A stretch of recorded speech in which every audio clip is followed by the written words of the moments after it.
6 months.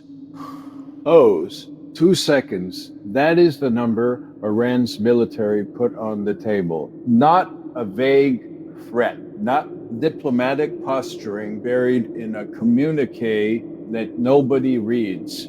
6 months of sustained war against Israel and the United States simultaneously on day 10 of active hostilities.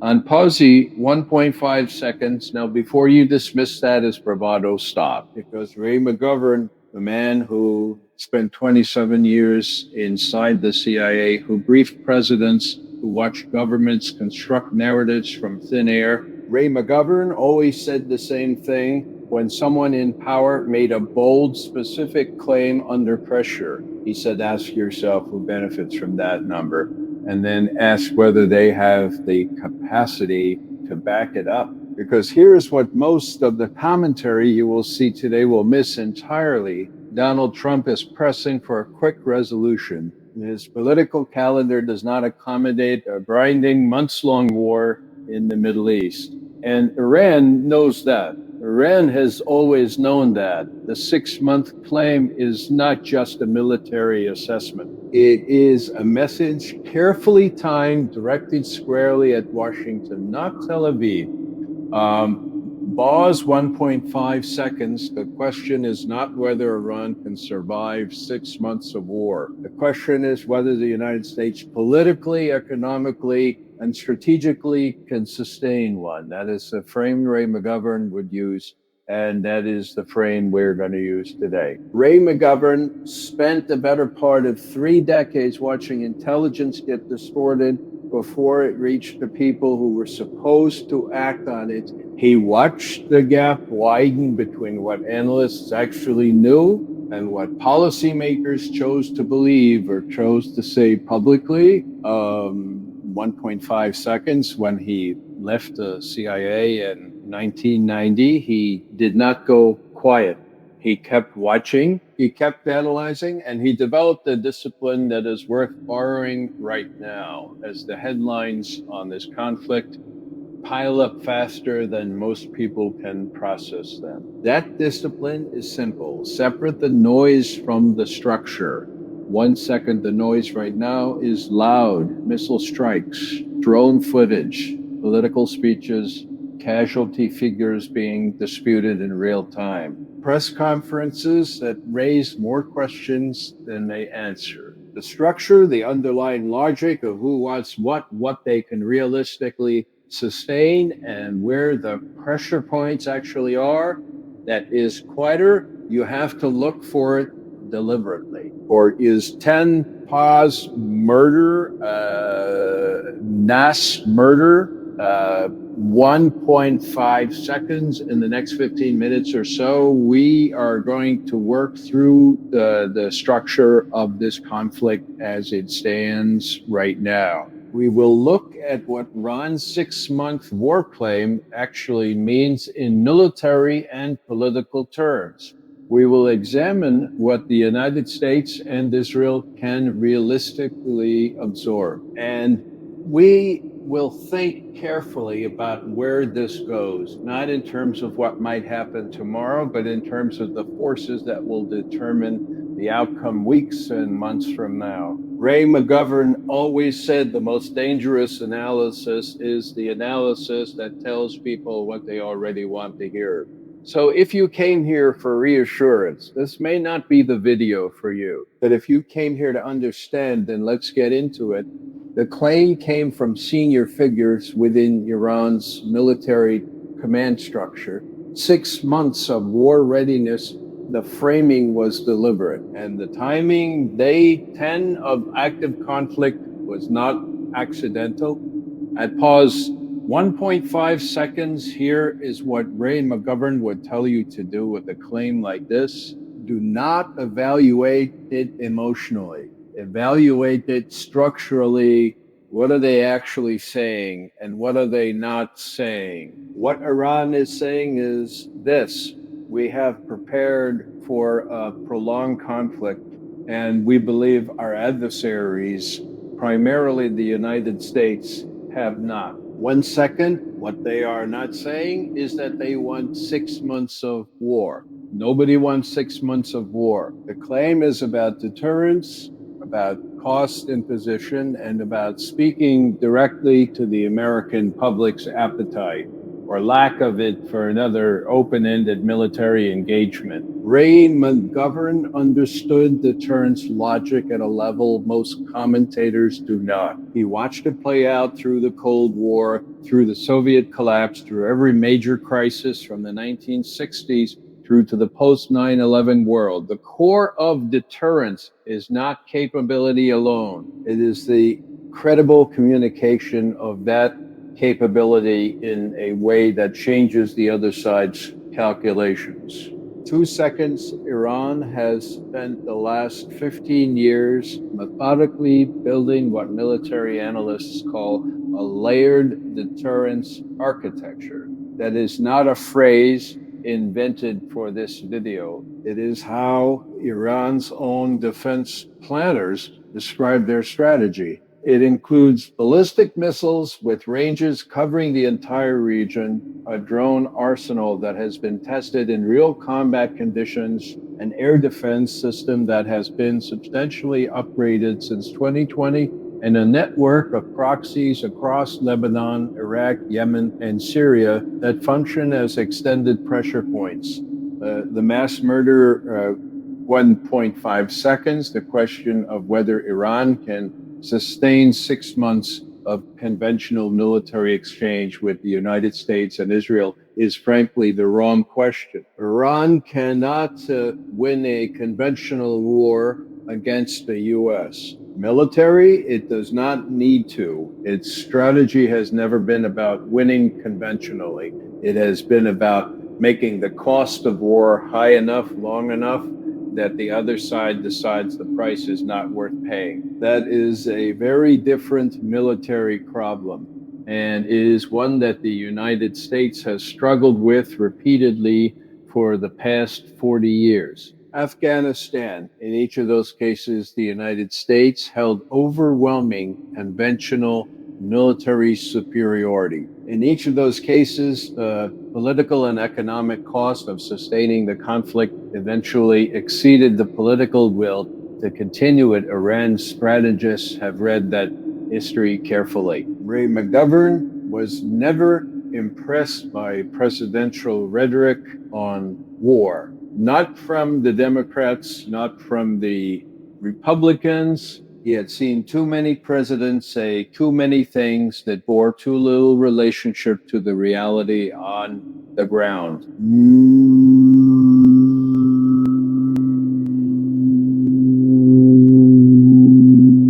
Buzz 1.5 seconds shapes, but he also understood that presidential politics shapes military strategy, whether generals like it or not. And right now, Donald Trump has a timeline problem that Iran is counting on by PR. The mass murder, 1 second Trump came into this conflict with a clear political objective, a fast, visible, decisive outcome that could be packaged as strength before the next political test arrives. That is not a criticism. It is simply the political logic of the situation. Every president entering a military engagement wants it resolved before it becomes a liability. The problem is that wars rarely cooperate with political calendars. By PR, the mass murder, by YPR, 1.5 seconds. Here is the structural tension. The faster Trump pushes for an end to this conflict, the more leverage Iran holds. Because Iran's primary negotiating tool is time, every week this continues. The pressure on the United States from markets, from allies, from its own public increases.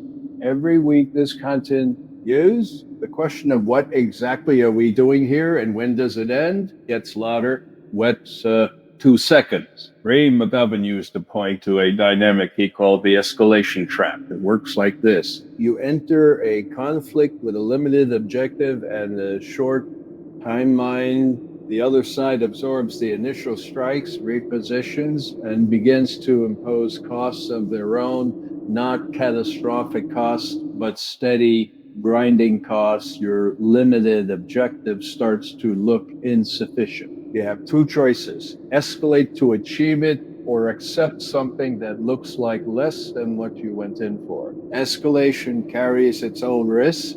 It broadens the conflict, raises the stakes for everyone, and dramatically increases the chance of something going wrong in a way that cannot be managed. Accepting less than you went in for carries political risk at home. So 1.5 seconds, this is the trap. And Iran's military command, whatever else you think of them, understands this trap very well. The 6-month claim is not a boast. It is an invitation to think carefully about what comes next. Trump's team is not unaware of this. There are people around him who understand the escalation trap and are advising accordingly. The question is whether that advice gets heard clearly or whether it gets overridden by the political pressure to show decisive results. 2 seconds. History on this question is not particularly encouraging.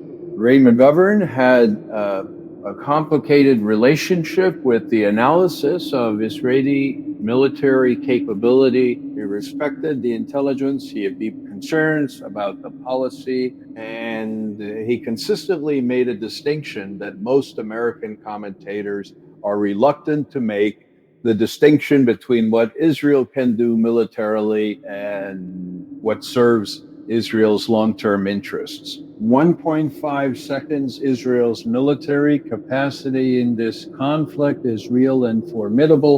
Its Air Force is among the most capable in the world. Its intelligence apparatus, when functioning well, has repeatedly demonstrated an ability to reach targets that other militaries cannot. Its air defense systems, including the Iron Dome, David Sling, and the Arrow system, provide multiple layers of protection against missile and drone attacks.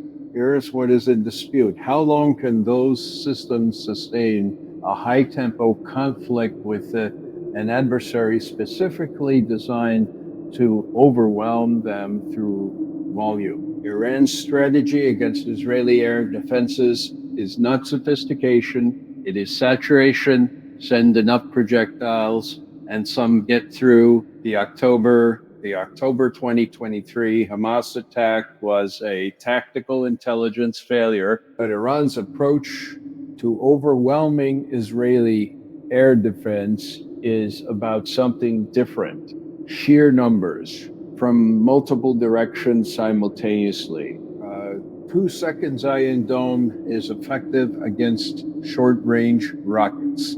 David Sling and Arrow handle medium and long-range ballistic threats. But the combination of ballistic missiles from Iran, cruise missiles, and drone swarms from multiple proxy locations creates a layered defensive problem. Each interceptor costs significantly more than the projectile it destroys. The mathematics of sustained missile defense are not favorable over a long conflict. In discussing Israel's strategic position in various interviews over the years, always returned the same fundamental question: can military superiority solve a political problem?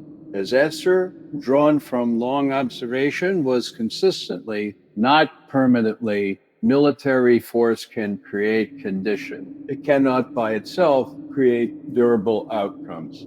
Thus, 1 second, Israel's strategic exposure in this conflict is not military. It is political and economic. A sustained conflict strains the economy. It keeps the population in a state of mobilization that cannot continue indefinitely without serious social cost. it tests the unity of a coalition government that was already under pressure before this began, and it risks exhausting the reservoir of international sympathy and political cover that has historically allowed Israel operational freedom.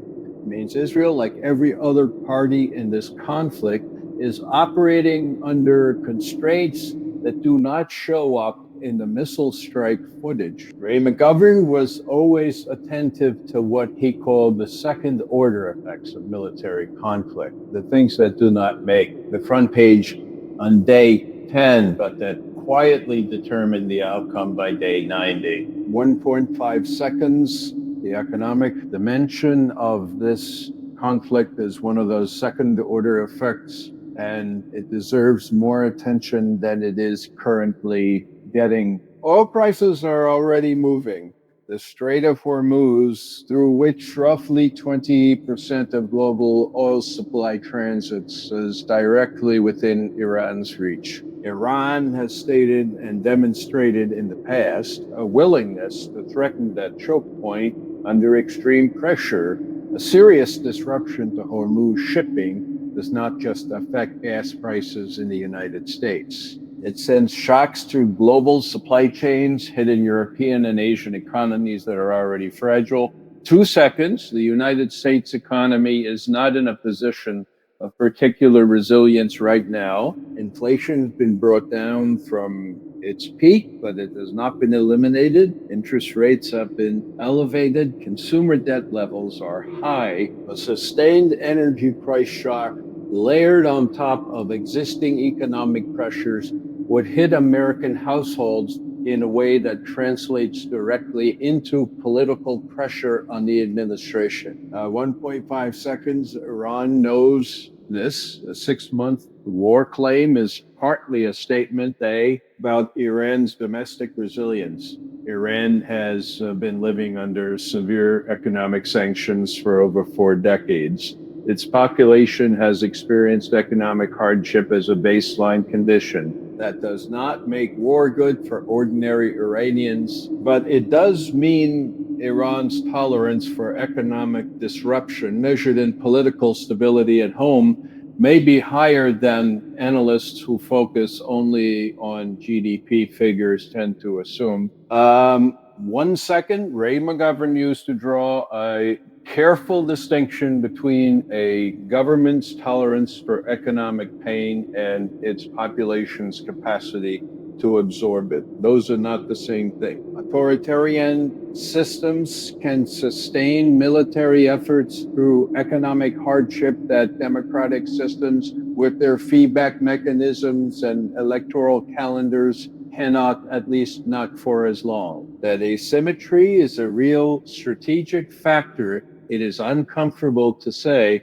but it is accurate. McGovern spent his career resisting the urge to predict, not because prediction is impossible, but because confident prediction in the absence of solid intelligence is a form of intellectual dishonesty dressed up as analysis. The mass murderer, 1.5 seconds. What he would do instead is identify the pressure points, the places where the logic of the situation forces a decision, and think clearly about what each decision costs. 1 second. Right now, there are 3 pressure points worth watching. The first is the proxy network. Iran's direct military engagement with Israel and the United States is one dimension of this conflict. But the proxy network, Hezbollah in Lebanon, the Houthis in Yemen, various militia groups in Iraq, is the dimension that can expand the conflict laterally